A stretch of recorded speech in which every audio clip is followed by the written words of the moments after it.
નમસ્કાર મિત્રો, કેન્દ્રના પંચાયતી રાજ મંત્રાલયે પંચાયત રાષ્ટ્રીય પુરસ્કાર માટે આ દેશના 42 ગામડાઓની પંચાયતોને પસંદ કરી.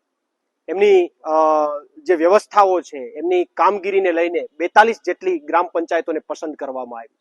પણ દુઃખની બાબત એ છે કે જે વાઇબ્રન્ટ ગુજરાતની વાતો થાય છે, જે ગુજરાતના વિકાસના મોડલની વાતો થાય છે, ને ગુજરાતના વિકાસના મોડલને લઈને સમગ્ર ભારતમાં મત લેવાની વાતો થાય છે, એ ગુજરાતમાંથી આ કેન્દ્રની આ મંત્રાલયે એક પણ ગ્રામ પંચાયતને પસંદ નથી કરી. 42 માંથી 42 માં જે પુરસ્કાર આપવાની વાત છે, 42 ગ્રામ પંચાયતોને, એમાંથી એક પણ પંચાયત ગુજરાતની નથી. આ દુઃખની વાત છે. અને દુઃખની વાત કરતા પણ આ વાત આખી ખુલ્લી પડી છે કે કેન્દ્રની સરકારને ગુજરાતની એક પણ પંચાયતમાં વિકાસ નથી દેખાયો, સ્વચ્છતા નથી દેખાણી, એમના પેરામીટરો નથી દેખાયા, એટલા માટે એક પણ ગ્રામ પંચાયત ત્યાં પસંદ નથી થઈ.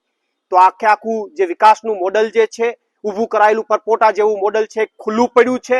અને ડબલ એન્જિનની વાતો કરતી સરકાર, કેન્દ્રની સરકારે ગુજરાતની સરકારને પાટા ઉપરથી ઉતારી દીધી છે. ડબલ એન્જિનની માત્ર વાતો થાય છે, પણ ગુજરાતની અંદર વર્ષોથી ભાજપનું શાસન છે, પરંતુ ગામડાઓમાં વિકાસ નથી થયો, ગામડાઓમાં કામો નથી થયા. એનું પ્રમાણ અમે નથી આપતા, આક્ષેપ અમે નથી કરતા, પણ કેન્દ્રની સરકારે જ પ્રમાણ આપ્યું છે. ને એટલા માટે 42 ગ્રામ પંચાયતોને પસંદ કરવામાં આવી આખા દેશમાંથી, એમાં ગુજરાતની એક પણ ગ્રામ પંચાયત નથી.